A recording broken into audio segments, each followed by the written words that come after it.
cinemaplusnews.com.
First எல்லாருமே கன்ஃபியூஷனாக இருக்கும், doctor ஃபங்க்ஷனில் ஆக்டர் எதுக்கு வந்திருக்கான் அப்படின்ட்டு.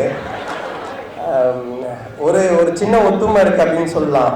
என்னென்னா வந்துட்டு ஆப்ரேஷன் தேட்டர்லேருந்து பேஷண்ட் வெளியே வரும்போது சிரிச்ச முகத்தோடு நல்லபடியாக வரணும்.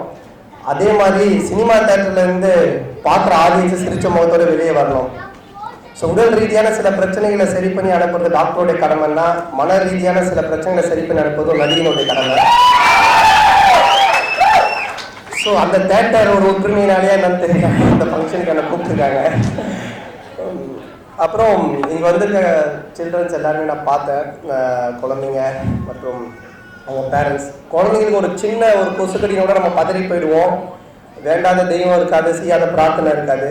ஆனால் குழந்தைங்களுக்கு ஒரு லிவர் டிரான்ஸ்பிளான்டேஷன் அப்படின்னு சொல்லும்பொழுது அதை தைரியமாக பேரண்ட்ஸ் வந்து செஞ்சுருக்காங்க அப்படின்னு சொல்லணும்னா நிச்சயமாக அவங்க நான் பாராட்டணும். அவங்க எப்படி இவ்வளோ தைரியமாக செஞ்சாங்க அப்படின்றது முக்கியமாக நான் பார்க்கும்போது பார்த்தீங்கன்னா டாக்டர்ஸ். ஸோ இங்கே வந்து சூப்பர் ஸ்டாராக இருக்கிறது நம்ம முகமது ரிலா டாக்டர் அவர் தான். ஸோ ஏன்னா ஒரு கடவுளே வந்து கேட்டாலும் ஒரு குழந்தை விஷயத்தில் ஒரு சின்ன பார்கெயின் பண்ணுவோம், பயப்படுவோம், கொடுக்கறதுக்கு இல்லை யோசிப்போம். ஆனால் டாக்டரை நம்பி குழந்தை கொடுத்துருக்காங்க இவ்வளோ பெரிய ஒரு ஆப்ரேஷனுக்குன்னா உண்மையிலே டாக்டர் மேலே அவங்க வச்சிருக்க ஒரு கான்ஃபிடென்ட் தான். டாக்டர் ப்ளஸ் அவங்க ஹாஸ்பிட்டல்ஸ் எல்லாமே. அது மட்டும் இல்லாமல் குழந்தைங்களுக்கு இவ்வளோ ஒரு என்ன சொல்கிறது எல்லாருமே பண்ணக்கூடிய ஒரு பணக்கார ஒரு விஷயம் இது. ஒரு பணக்கார நோயின்னு அந்த காலத்தில் சொல்லுவாங்க சில வியாதிகள்லாம். ஆனால் இன்னைக்கு எல்லாருமே வருது. ஒரு ஏழை குழந்தைகளும் பண்ணக்கூடிய ஒரு திட்டத்தை கொண்டு வந்து தமிழக அரசு மிகப்பெரிய ஹெல்ப் பண்ணியிருக்காங்க. அதுக்கு நம்ம ஹெல்த் செக்ரட்டரியாக இருக்கிற டாக்டர் ராதாகிருஷ்ணன் மாதிரி ஆட்கள் எல்லாம் மிகப்பெரிய அவங்களுடைய இன்புட்ஸ் இருக்குது. ஸோ அவங்களுக்கு என்னுடைய மனமார்ந்த நன்றி தெரிவிச்சுக்கிற இந்த இடத்துல. பொதுவாக டாக்டர்ஸ் தான் எல்லாத்துக்குமே காரணம். இப்போது எங்கள் வீட்டில் பார்த்தீங்கன்னா நான் பொழிச்சலூர் அங்கே வந்து என்னுடைய டாக்டர் கோபி அப்படின்னு இருக்காரு. அவர் ஆர்எம்பி அந்த காலத்தில். எங்கள் ஏரியாவில் இருக்க எல்லாருமே அவருக்கு தான் போவாங்க. இன்னைக்கு வரைக்கும் அவர் இருக்காரு. 2 பச்சை கலர் மாத்திரம் ஒரு மஞ்சள் கலர் மாத்திரம் தருவார். அது எதுக்கு தராருன்னு தெரியாது. எந்த வியாதியாக இருந்தாலும் சரி, லிவர் டிரான்ஸ்பிளான்டேஷனை விட அந்த 2 மாத்திரை தான் தருவார். நான் எழுதி கூட தரேன், எனக்கு தெரியும். ஏன்னா அவர்கிட்டயே அந்த 2 மாத்திரை தான் இருக்குது. ஸோ இந்த காலத்தில் இருக்கிற என்னுடைய பாட்டி வயசானவங்க எல்லாருமே இப்போவும் உடம்பு சரியில்லைன்னா அவங்ககிட்ட தான் போவாங்க. லாஸ்ட் வீக் கூட என்னுடைய பெரியம்மா அவங்களுக்கு உடம்பு சரியில்லை. அப்போ இப்போ நிறைய ஹாஸ்பிட்டல்ஸ் வந்துச்சு. அந்த காலத்தில் ஹாஸ்பிட்டல்ஸ் இல்லை, இப்போ நிறைய டாக்டர்ஸ் வந்துட்டாங்க, நிறைய மல்டி ஸ்பெஷாலிட்டி ஹாஸ்பிட்டல்ஸ்லாம் இருக்குது. அப்போவும் எங்கள் பாட்டி எங்கள் பெரியம்மாலாம் கோபி டாக்டர் தான் தேடி போகிறாங்க. அவர் பார்த்தா ஒரு ஹாஸ்பிட்டல் அட்மிட் ஆகி குளுக்கோஸ் ஏற்றினே இருக்கு அவருக்கு. அவர்கிட்ட போய் கேட்குறாங்க எப்போ டாக்டர் வருவீங்கன்னு. 2 நாள் டிஸ்சார்ஜ் பண்ணுறோம் சொல்லியிருக்காங்கம்மா, வந்துடுறோம்மா. என்னம்மா உங்களுக்கு பிரச்சனை? மூட்டு வலி டாக்டர், நான் வர வந்து பார்த்துக்கிறேன், எனக்கு டிஸ்சார்ஜ் ஆகிட்டோம். நான் சொன்னேன் பெரியம்மா அவரையே அட்மிட் பண்ணி வச்சுருக்காங்க வேற ஒரு ஹாஸ்பிட்டலில், அவர்கிட்ட போய் மாத்திரை கேட்குறீங்க.